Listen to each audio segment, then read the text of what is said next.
2015. Without further ado, I would like to introduce the moderator for this session. She was here just a half hour ago, and I'm glad to welcome her back. Please, Vive Bjerg.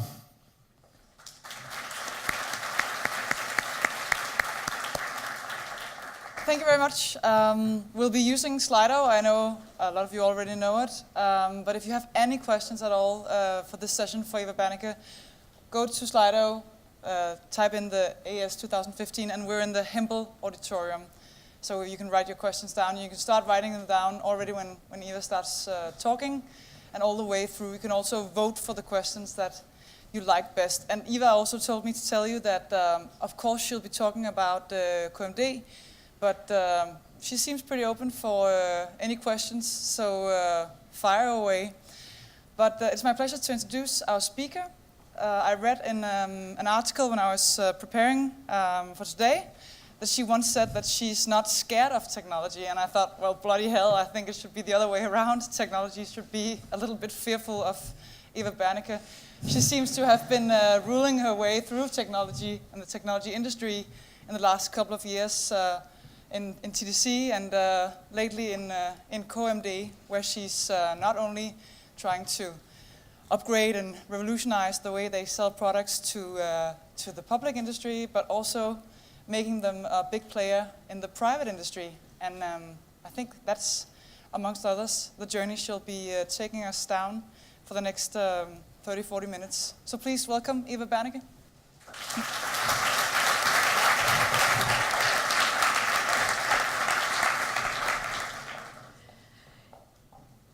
Thank you. Thank you for having me. And thank you for having an interest in this topic. Because to me this is not only a topic about technology and its impact on society, this is to a very large extent one of the best examples of how we try to take something which is inherent to Denmark, providing welfare, into a digital world. And that's all about KMD. It's also about how to move something which used to be a monopoly owned by municipalities into one of the more competitive industries in the world, and how to transform a company with everything that takes from people and culture. So also from that perspective, an interesting journey. So that's what I'm going to be talking about. I've brought material in these 4 topics. Just a little bit about KMD, just because not everybody might know what KMD is all about. Some might even know our previous name, Kommunedata, because that's where KMD started out. But what's KMD today? And a little bit about that journey from a public sector owned monopoly. KMD used to be owned by the municipalities, the 200 plus Danish municipalities. Today we're private equity owned. That's, if you want a swing of a pendulum, that's probably it. So I'll talk a little bit about that. A bit about how we see the future and some of the solutions we provide in terms of digitizing the public sector. I know you're going to be listening to Lars later on, so I'll try to tee up some of the really hard questions for Lars later on. And then a little bit, because it's a question that I always get asked, you know, what's next for KMD? What's going to happen? And I actually don't know, so maybe we'll just have a little bit of a conversation about that rather than me trying to answer to all the questions. This is some of the things. I only started in KMD less than 2 years ago. So there was actually a lot of things I did not know about KMD. KMD, big IT company, I'll come back to all the boring details, but what I did not know about KMD just might be things that you're not totally familiar with either. KMD actually moves a lot of money from rich to poor in Denmark. They move about more than 20% of Danish GDP through our welfare systems. And that's because we've been part of the journey of digitizing a lot of the welfare payments, sickness benefits, pension, maternity benefits, housing support to people who need it in Denmark, to people who qualify. So not only calculating whether you qualify for a certain amount of housing benefits or child support, but also making sure that it actually ends up on your NEM account that right Monday morning where people expect and need the money there. That's a lot of money, and some people say that actually proves how big a public sector we have and how much money we actually move around in Denmark. But it's quite impressive how much of that actually moves without the touch of human hand with purely digitized systems. Also just changes of properties. A lot of the things that we take for granted in a digital world now. Many of you have probably tried to live abroad in other countries. And when you come back to Denmark, you actually appreciate some of those digital solutions that enable you to sign up for a doctor, a dentist, childcare, changes of ownership. And everybody knows also, because if you have just a little bit of memory in systems, that the birth of those systems might not have been the easiest birth to them, but today they actually work, and that actually makes Denmark one of the most digitized countries in the world. A lot of solutions also that come out from the fact that we have a very large public sector in Denmark. So once you try to understood and print a public paycheck that lives up to all the agreements you have in around employees, you can actually pretty much figure out how to make pay slips look like something you can understand when you actually receive it, correctly calculated at the end of the day, in a bunch of other Danish companies. So today we print the paychecks for more than 1 million Danes in jobs. That's not only public sector. You'll be at least ensured that there's not that many people in public sector, but over half of that is actually private sector companies who actually have chosen KMD as their payroll provider. And then finally, just as a quaint little thing, we always have a great time around elections in KMD because we sit out there all night, and all the systems actually enable us to vote and also count the votes and also make the first polls actually come out of the KMD systems. That's based on the municipality very active roles in actually figuring out whether you're 18 and eligible for voting, getting you the card that you need to bring down to it, and then also collecting the votes and actually getting pretty accurate polls around just a couple of minutes past 8 o'clock. You've probably been there a couple of times trying to tell about the results. But that's actually a fairly unique system, especially when you look around some of the other countries where it takes 2 weeks and a lot of bickering before you have any kind of results of an election. So those are just some of the things that I did not know that KMD was behind. This is the boring side about it. This is about being one of the largest Danish IT groups based in Ballerup in Copenhagen with more than 3,000 employees and a bit less than 5 billion in revenue. That's actually one of the biggest Danish IT groups if you think about companies that actually work against mostly Danish sectors. Across a whole host now of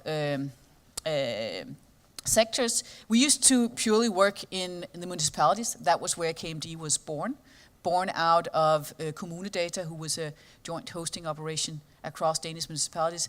But today we pretty much work across all sectors. I need to point this right.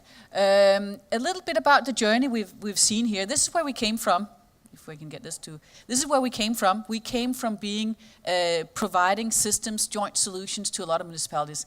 And you might say that the Danish municipalities actually were fairly foresighted when they said, we're probably too small to do all this IT by ourselves.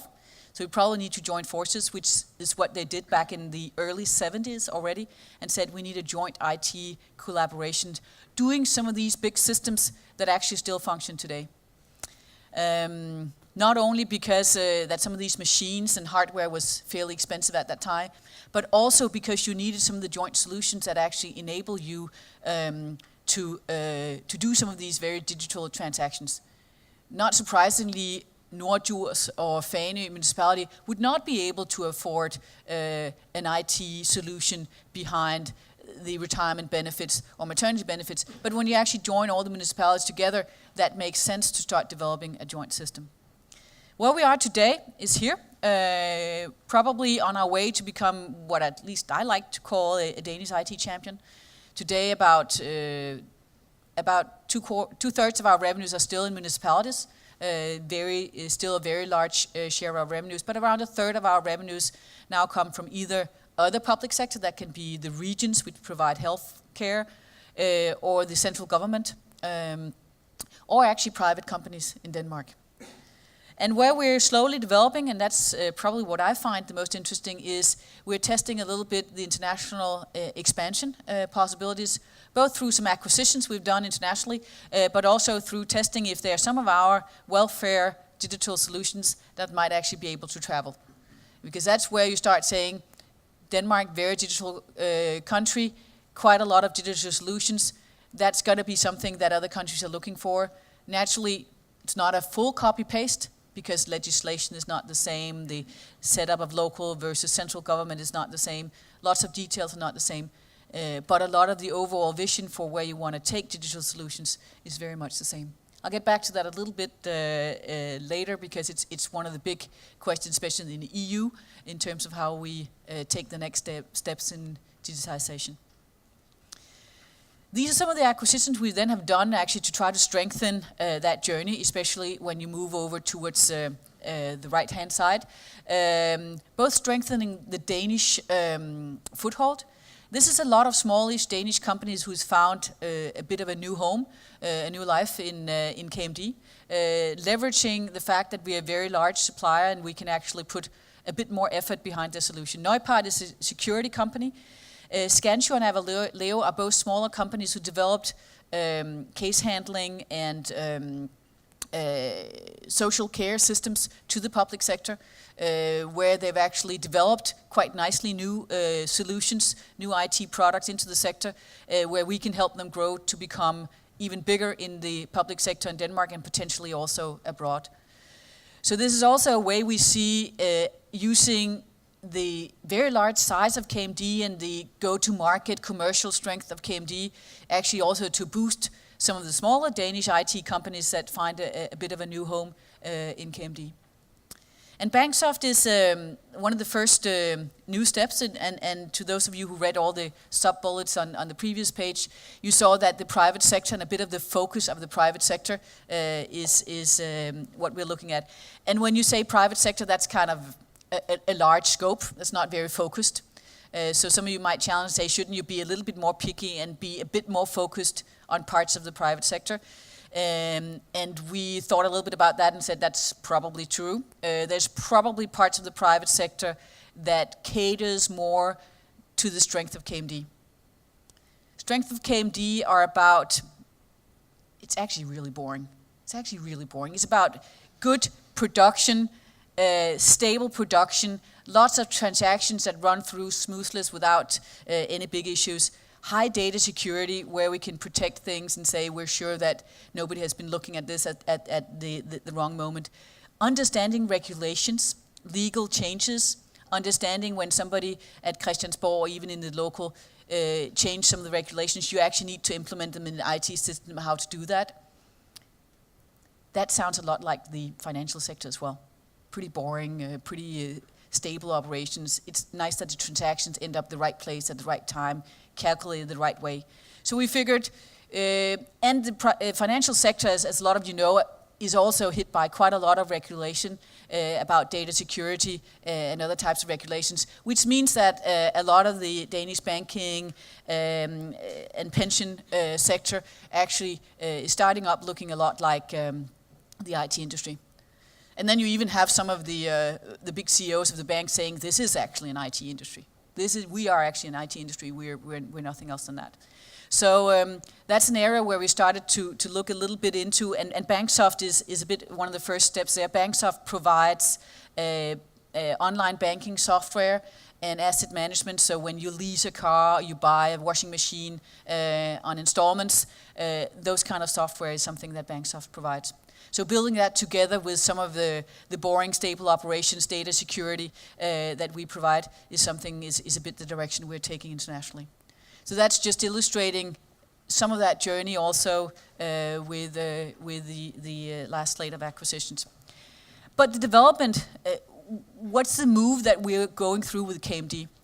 What's some of the things we're saying? The municipality monopoly into what we hope to be a Nordic IT champion. That's a big step.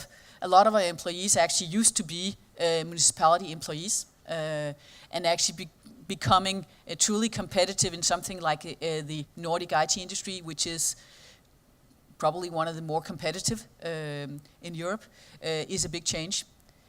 It's about from being something which could be seen as just joint infrastructure scale. We were just the largest data provider for municipalities.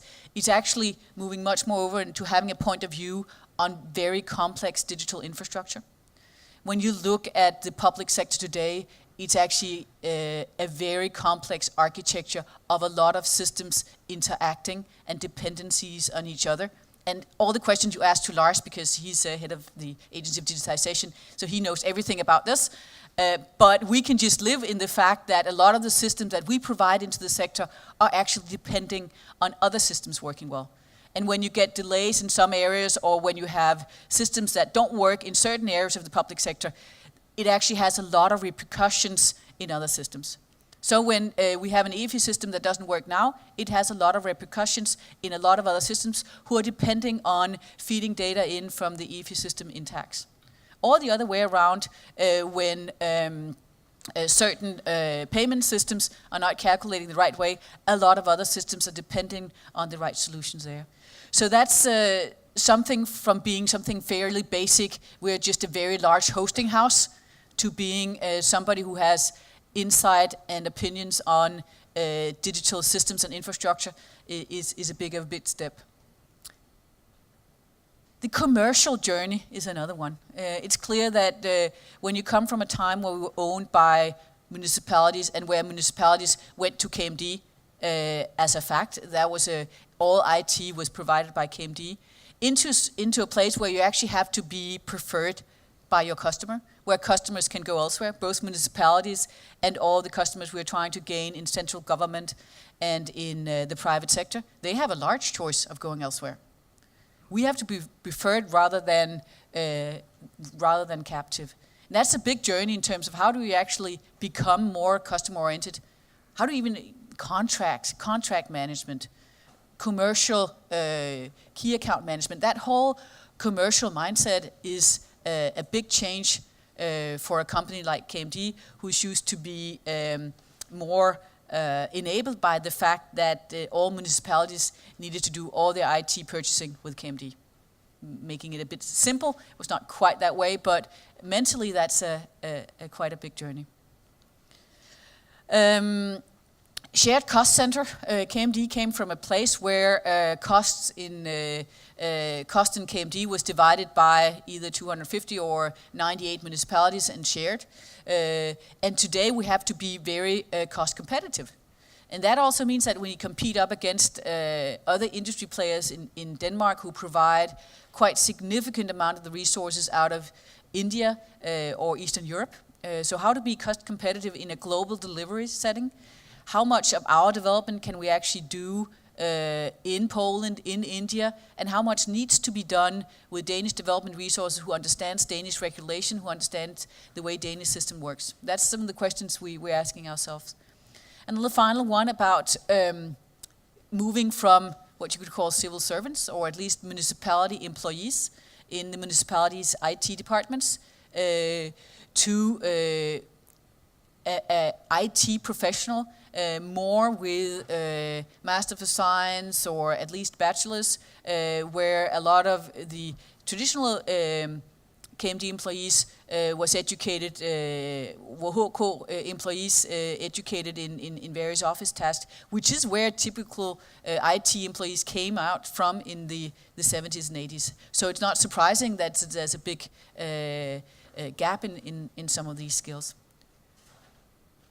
So this is actually also just trying to illustrate how many angles we try to move at the same time, how many different journeys from and to we try to get into one hopefully not too bumpy track. So when we talk to our strategies, we try to water it down to 3 headlines, and these are the 3 headlines. The first one is this one I've been talking to, which is striking a difference balance, because it was also clear that when KMD was sold from the municipalities back in 2009, it was already then a declared ambition that where we had a monopoly with the municipalities wanted a freedom of choice. They wanted to bring in other competitors, providing some of the solutions to the municipalities. That was an agenda set back in 2009.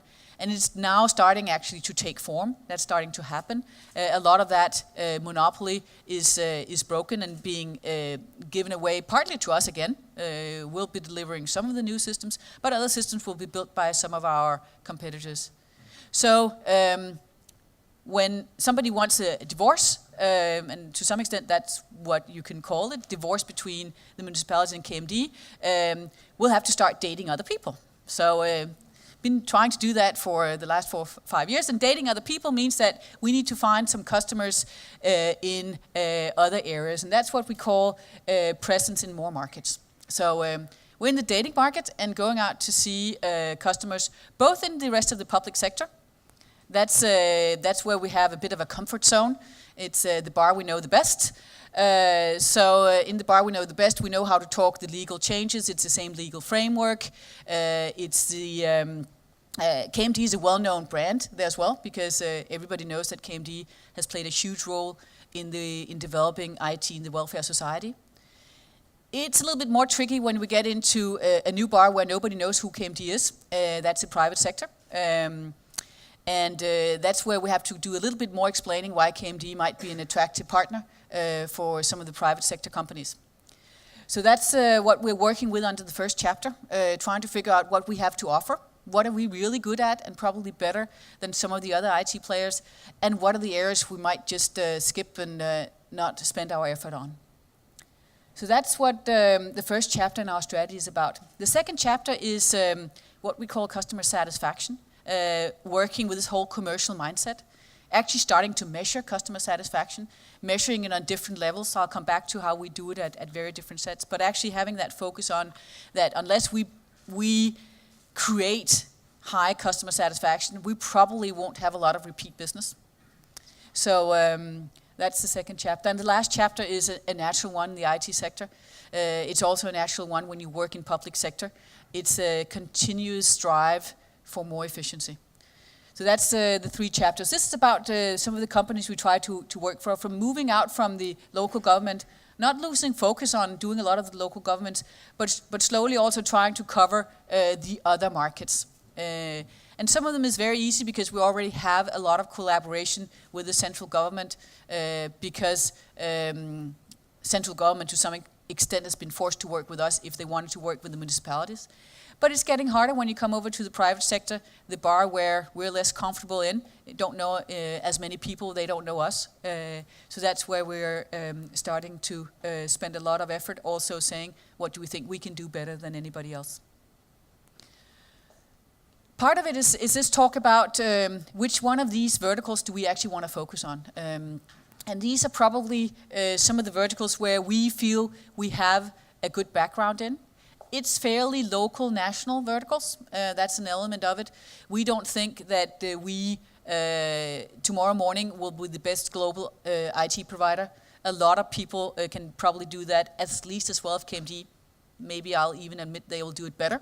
If you want IT in China, India, South America, North America, and around the world, and looking for a partner if you're Maersk, maybe you don't start with KMD. But actually we think a lot of these companies should start with KMD, because we provide a lot of the strength they're looking for. The boring strength I talked to a little while ago is actually something which is quite important to some of these guys.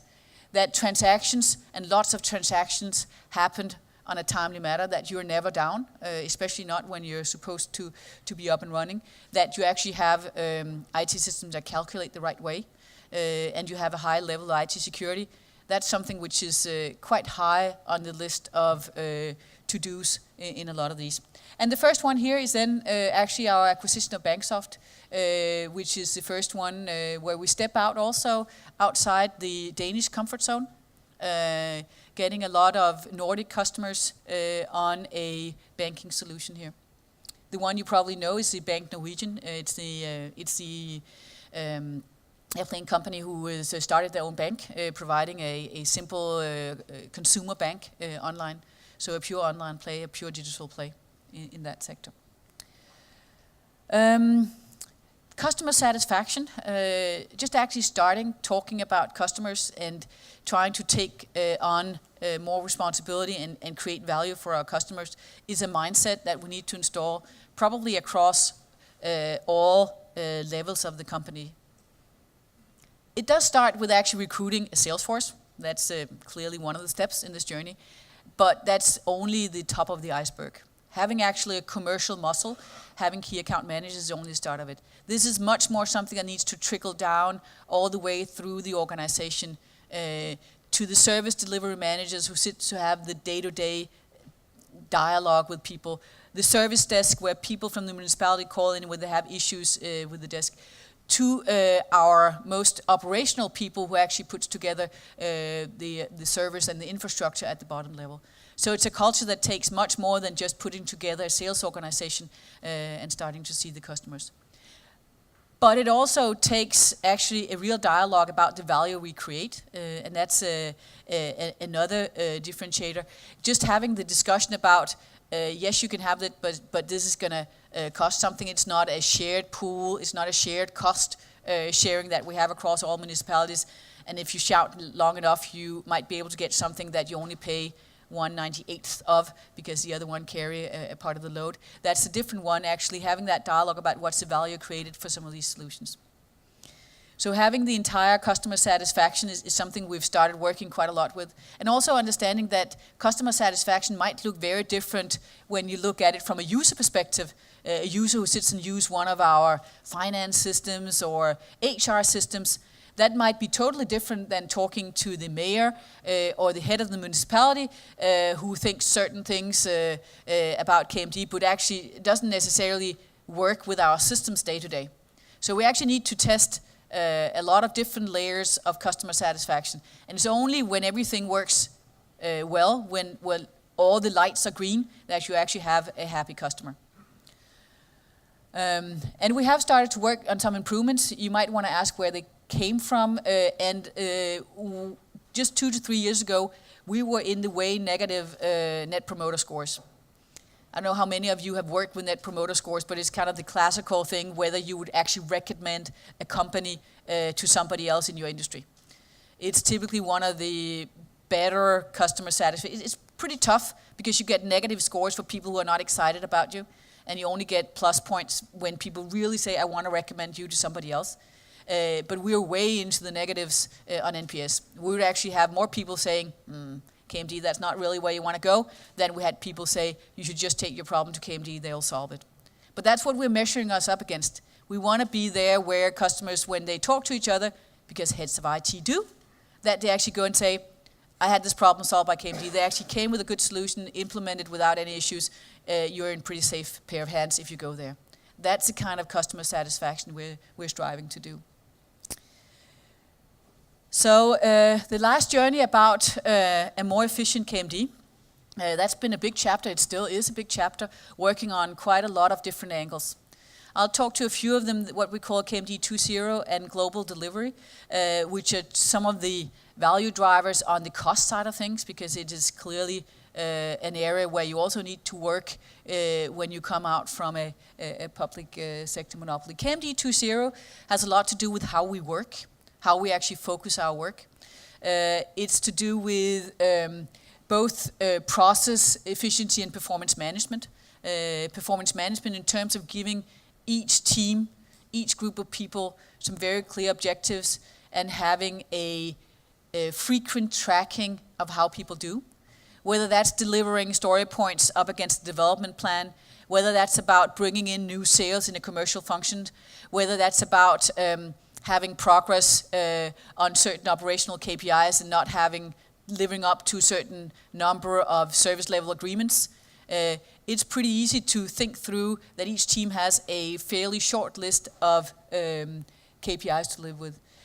And actually starting to have a much closer managerial interaction between the heads of the teams, the first level managers, and the teams working with these KPIs on a much more frequent basis, typically on a weekly basis, where you would have progress reports on each team, is something that also gets a bit more dynamic performance management into the company. To some extent, you can compare it a little bit to getting the pulse up.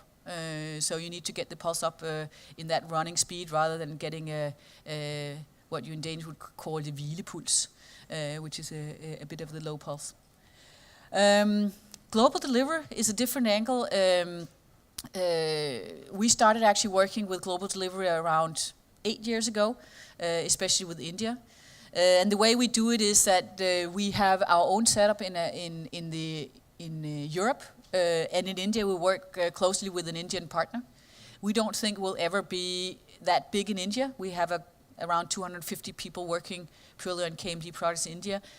But given the amount of publicly sensitive data, just understanding welfare systems, those are things we put towards Poland, where we don't have to work with data export outside Europe, and where you also just might have a chance in hell to explain them what a sickness benefit actually is about.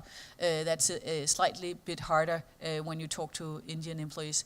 Also the fact that a lot of Implant employees don't necessarily expect to do a long career with KMD or with any other Danish company they might be working with.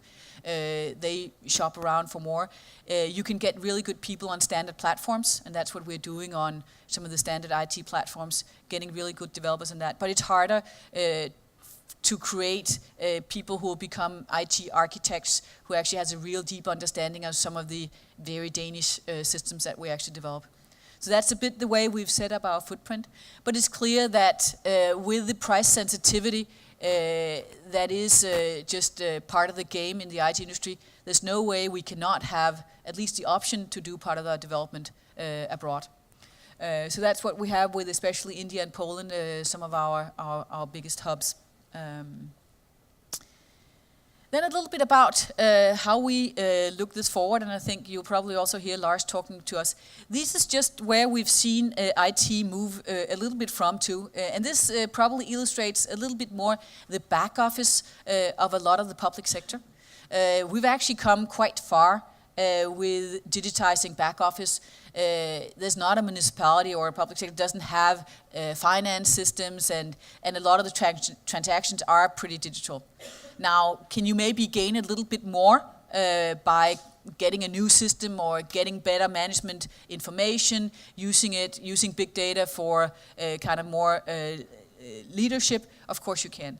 But we think the real big opportunity here is digitizing what we in KMD call citizen services. That's actually where any one of you might one day meet one of KMD systems. It's in education, it's in healthcare, it's in the whole job market. It's the areas where, actually when you look at, especially the municipalities, but the whole public sector actually do a very large amount of spending, and where a lot of the processes are still not digital, not fully digital.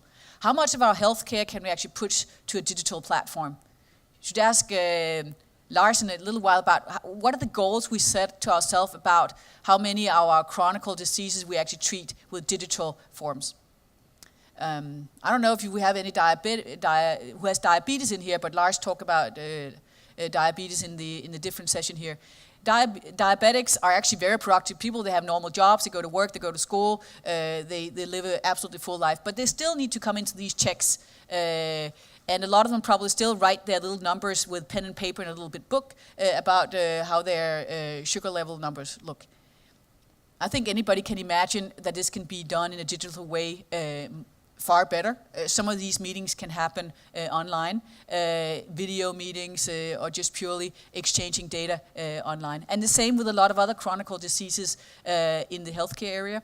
Elderly care, some of our elders we have quite a lot of public workers in Denmark who on bike or in car goes and visit quite a lot of our elderly employees several times a day to make sure that they're up, they've taken the medicine, they've got a cup of coffee. Imagine if we could do some of those visits digitally, spending the money on something else, something better, something more qualitatively. So we think that it's those areas where we really have a big opportunity. We're not alone in that area. There are lots of competition that provides educational platforms for schools that provide elderly care. But we also think we can play a role in there because we have a lot of understanding of the systems. So one of them is Educa, which is our learning platform for the elementary school. Something which enable school teachers to actually differentiate their material, to push out material, but also actually acquire data about what works. Imagine if you had more data about which teacher actually were really able to lift students to a different level through what kind of educational material. Those are some of the interesting perspectives. We actually start having much better data on what works and what does it cost. And that's where I find some of the most interesting perspectives in terms of digitizing Denmark. And also, when you look at where Denmark is, it's one of the areas where we're in a first place. When we don't do too well in soccer, we can at least do it in the digital world.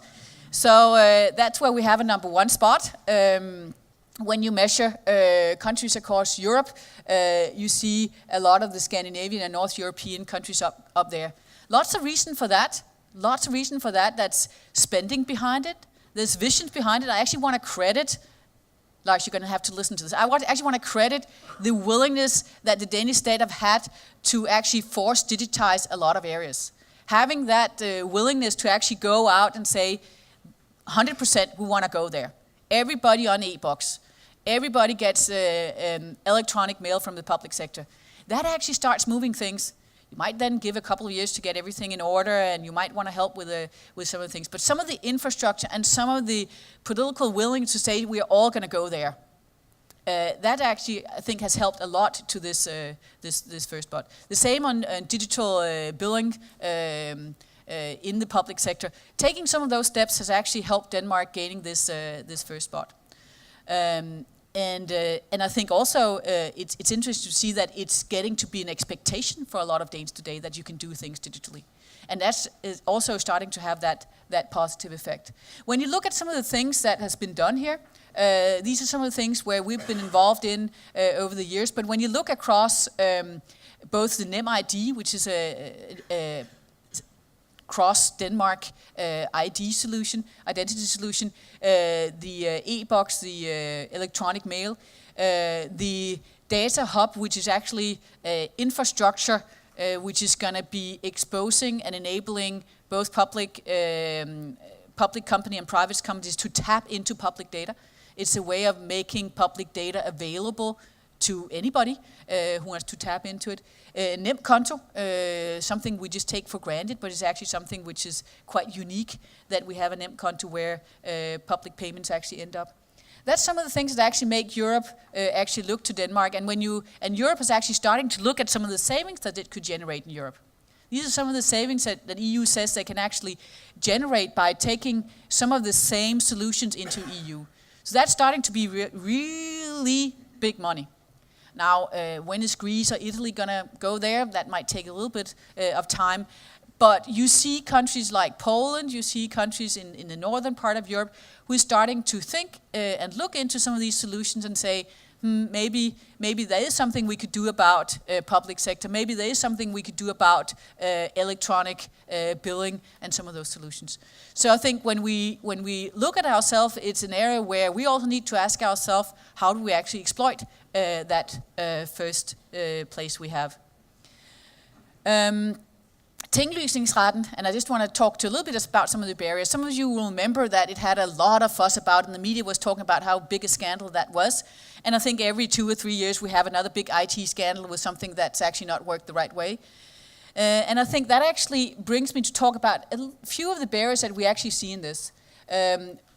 Some of these big IT systems need simplification in terms of legal regulation first. Some areas are just very, very complex and hit by a new regulation by any new minister with any kind of respect for himself does a big reform in certain areas. That just makes for very complex IT implementation. And unless you also have a willingness to start discussing, is this legal areas ready for digitization, or should we actually start cleaning up some of all this legal stuff behind it, which makes it totally impossible to digitize? That's one of the areas. The other one is this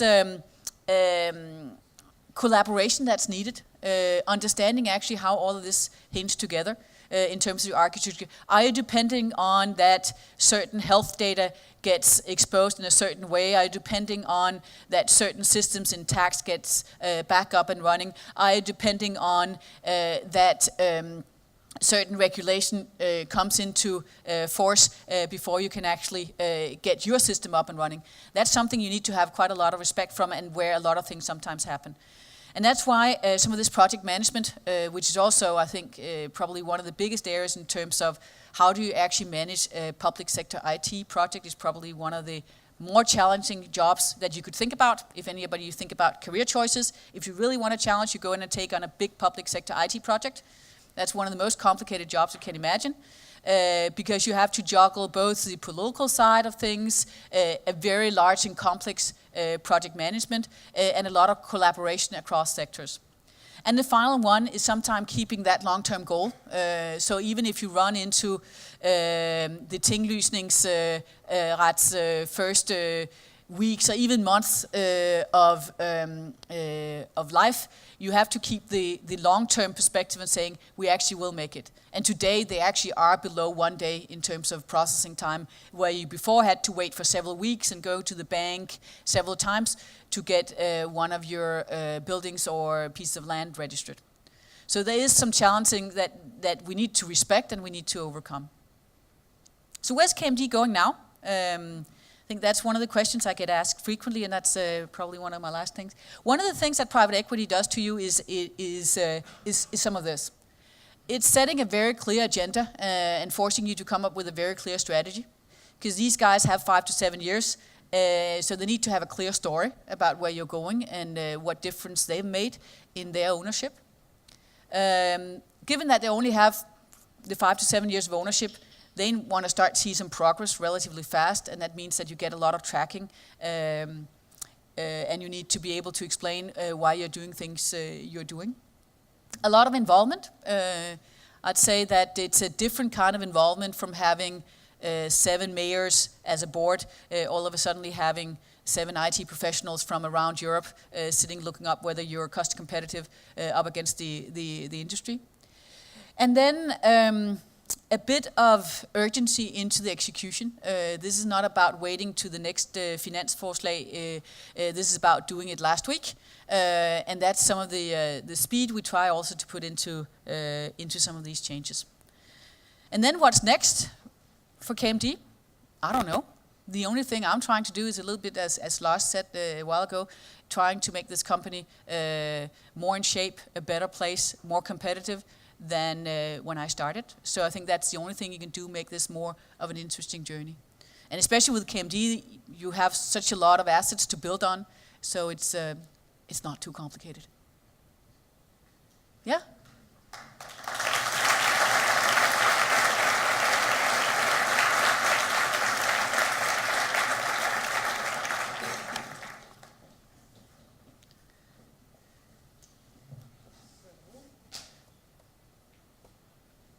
You've been asking Eva a lot of questions during her presentation. Most of them are about KMD, but the one that you seem to be most interested in is a little bit more in a personal way. So I think we should start with that actually. Yeah. What are your advantages and disadvantages of being a female CEO? I haven't tried to be a male CEO, so I'm kind of a little bit. I get to wear skirts. Not a lot of male CEOs. No. I don't know. I think you probably get a little bit more attention because they're, for some reason, I really don't understand why, but there's not that many female CEOs in Denmark. That's not a place where Denmark takes in a spot number 1 by any kind of calculation. Some of you who sit here might want to change that. But some of the advantages is that you do get a bit more attention, especially from media. You get invited to these kind of things because otherwise there would be only Connie on this agenda. So I think that's some of the advantages. Some of the disadvantages might also be that you actually then, to some extent, has to stand up for speaking to a lot of these things. I do a lot of speaking to various events that try to promote a little bit more female leadership. And I could probably spend that time on other things as well. But I think it's an important topic. I think it's something we need to do something about. It is just a waste of educational resources that we get so many fantastically educated women and we don't get them to the top. So it's simply a part of the lake we're not fishing enough in. So I think that's something we do need to address. But have you had to give a different approach to leadership? I mean, is it something that you've reflected a lot about? Okay, I'm the only woman in this room and I'm the one who makes all the decisions. Is that something that you think a lot about that? I think pretty much since I started at engineering school, I've been one of the few women in the room, so you get kind of used to it and you stop thinking about it. I think after a while you also stop thinking about Ole. Do we think a lot about how many women or men we are in the management group? So, yeah, no, I don't think we think too much about it. After a while, it's just part of the day-to-day thing. So, there's another question that's also in regards to your leadership, so let's just dwell on that for a while. This one, do you see yourself as a risk taker? When you look at the decisions you've made, jumping into KMD, knowing what was heading your way? No, I actually don't think so. I think I bring a lot of things. When you start thinking about what you actually bring to the table, now it might look something new that you come from the telecom sector going into the IT sector, but there actually are some similarities when you think about TDC that also used to be a public sector monopoly, having to move that into commercial direction. TDC has a lot of technology and it's a technology-driven company, very product-driven company. Those were some of the same elements with KMD. I tried a bit of the private equity because TDC has been through a bit of the same term. So I felt I had a lot of experience, not necessarily at the CEO level, but having seen a lot of that experience that I could bring into the experience with KMD. So no, I don't see it as a big risk. But of course it is a big risk to sit at the end of the table in a case where a lot of things needs changing. When you look at the journey we're trying to take KMD on, there is a lot of things that needs to go the right way. You need a little bit of luck on some of the things. So of course it's not a slam dunk case, but I think we've got a lot of the good things going in the right direction, and then it's a lot of hard work, but it's not a huge risk. Okay. Well, let's turn to some of the questions that are more in regards to KMD and to technology. Take this one. What's your take on why public IT projects in particular tend to exceed budgets and timeframes?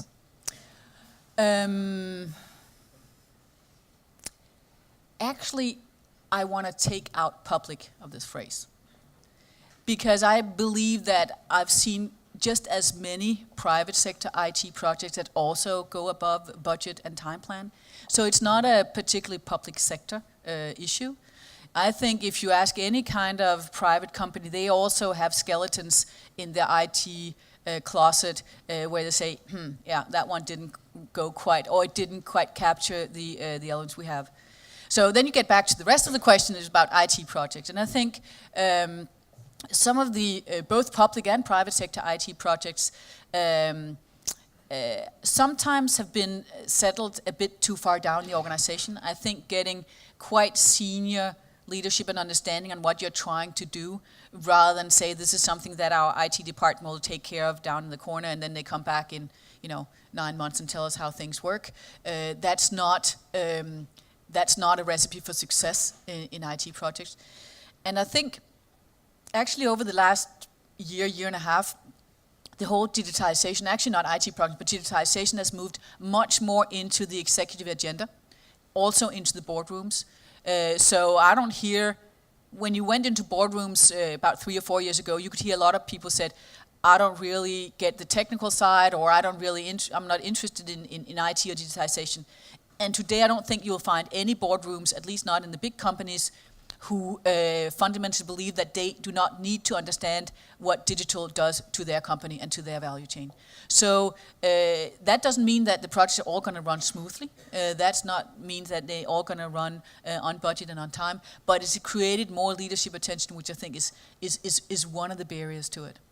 But I couldn't say if maybe there's some big IT skeletons out in the closets hiding, but it just seems sometimes, the public IT projects, I mean, you mentioned Tinglysningsretting and SCAT's difficulties with the EFI system also. It just seems like sometimes the public IT problems, they're just a lot bigger.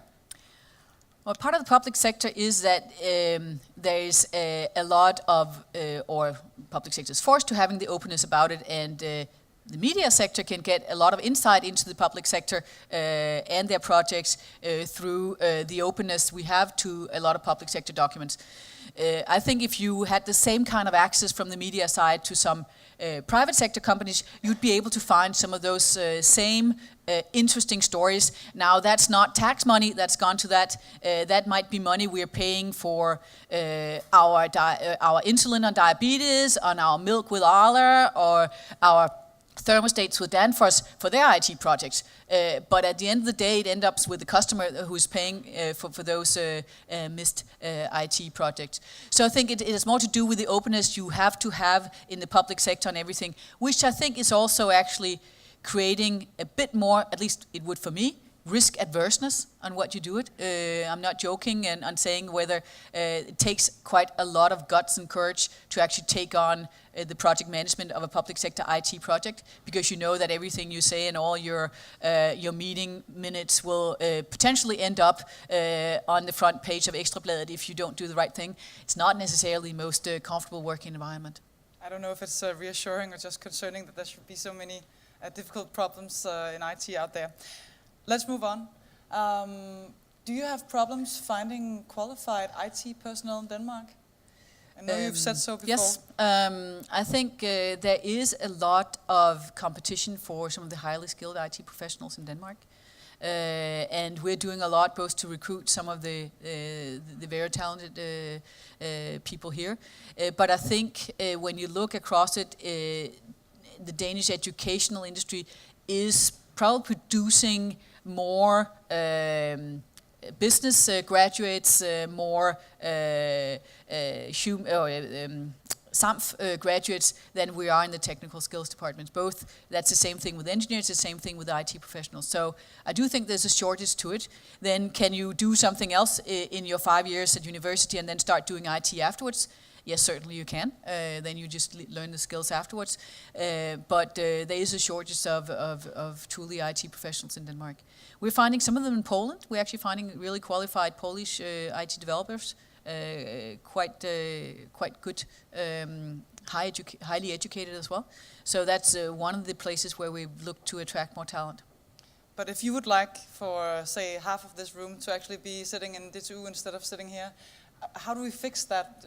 I'd rather actually have that half of the room would like to work with IT and is interested in IT. Whether you then have to take a bit of a programming course after, that's a relatively small additional investment, but it's also wanting to work with IT, wanting to work with technology as part of their future career. But it's not something that worries you. You seem sort of reassured that people will turn that way into the IT sector or into IT projects. I think we can find solutions for it, and I think one of the solutions is to recruit more in Poland, where we do find qualified people as well. But we also do need qualified people in Denmark. We need people with skills of understanding both the Danish regulation and some of the Danish systems and architecture as well.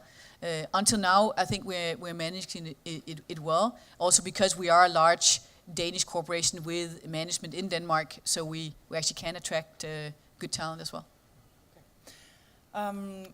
I don't know if you witnessed when Lars Rebien was speaking earlier, but apparently he was speaking about the trade-off between diversifying and focusing services. And the question for you is, how do you see the trade-off between diversifying and focusing the services of KMD? And apparently Lars Rebien was strongly towards focusing. So let's see if you're opposed or... I think it's clear that you need to have, and I think we talked a little bit about it in terms of saying when we go into the private sector, let's try to focus on the areas where we believe some of our strengths come into play. So rather than going after private sectors where most of the need is abroad in countries other than the Nordics, that's not an area where we'd go right away. We'd start with the companies who has a need more locally because that's where we have our strength. And that comes to the financial sector, the retail sector, and the utility sector is much where we have our focus. Also in terms of geographic reach, Lars, you could say he doesn't really have a geographic focus. He has a treatment or a therapeutic area focus, but he has a globe as his playing field. We're more limiting it, saying we are focusing primarily on the Nordics right now. At least north of Europe, where you have a welfare state, where you have a lot of the welfare systems, and where you have a lot of trust in the data that it provides. That's where our focus is. So that's a different way of trying to focus things. On the other hand, we are fairly broad across both a lot of IT solutions and products, because that's where we see KMD has been created out from having that very broad focus on supporting the entire municipality IT platform. That's a question. Yeah, the old-fashioned way. Lars was talking a lot about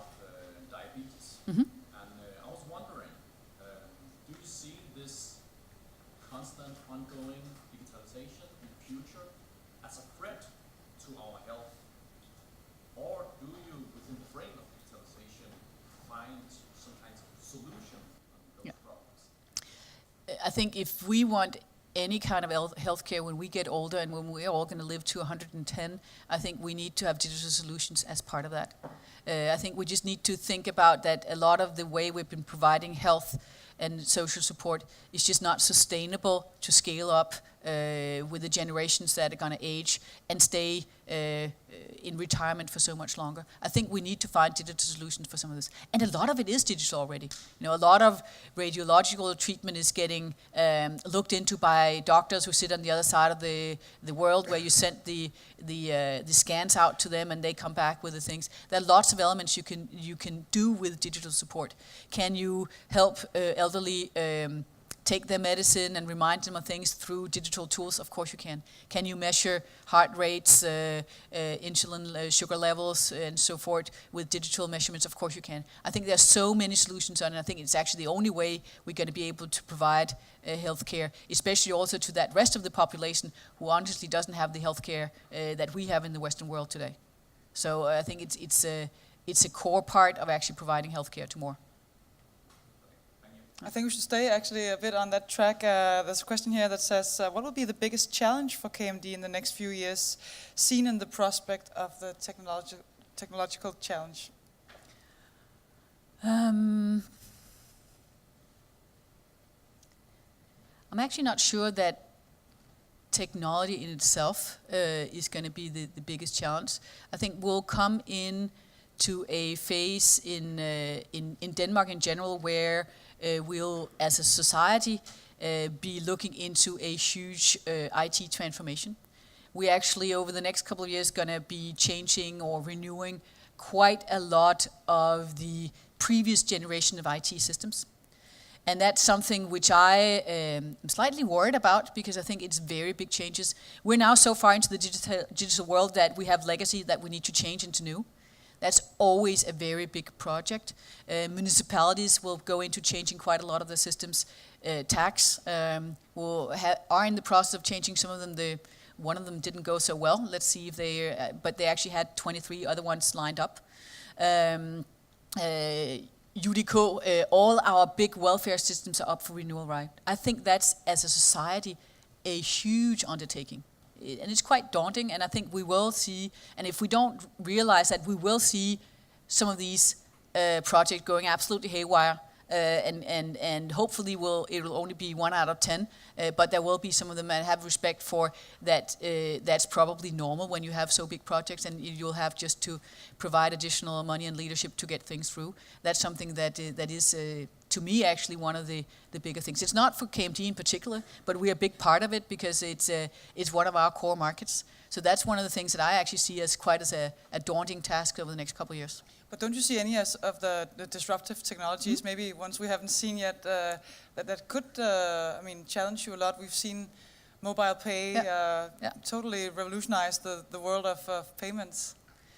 Yeah, and I think you will see a lot of these things will actually play in. Today we've actually helped mobile pay getting through to a lot of municipalities in their payment systems, right? So mobile pay is now in over 2/3 of all the municipalities actually taken up mobile pay as a new system. So even that comes in and replaces some of the things. We don't quite yet pay our retirement benefit over mobile pay. Maybe we get there one day, but it's still actually just adding more complexity, adding another channel to it, right? Adding, self-service on a lot of things you want to do from home, adding a much more mobile solution to our solutions. It's adding complexity to our system. So I actually don't think KMD will go out of business that way. We'll probably be helping a lot of other companies and ourselves to do different business in a different way, but it's not like it's going to be out of business for digital change. Eva, we are running out of time very quickly, so last question. Last question. If you have any good advice, maybe there's someone in here who would like to be one day the CEO of KMD when you've moved on. Yeah. What to do? Well, start working in the IT sector. Good start, right?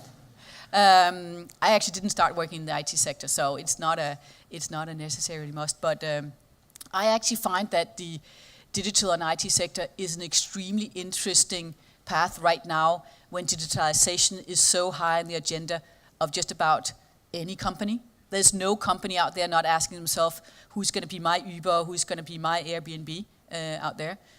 And actually that's where you come in with a lot of the not invented here thinking, saying, you know, it's actually to people like you that people are looking for that kind of insight. It's not to people like me or anybody else who's been in the business for 20 years who say, oh, that's not going to work here, or we tried that already. It's from people who says, yeah, there's probably going to be an Uber for just about any company out there. So we're actually starting to challenge some of that digital mindset in a lot of the companies, because you cannot do that when you've been there for 30 years. It's just about impossible to imagine that hotels could be done any other way when you've been in the hotel business for 30 years. Then you do it on the evolutionary trail, not on a revolutionary trail. And I think that's where the digital world is right now. It's actually revolutionizing almost any industry you have out there. Ladies and gentlemen, Eva Berneke.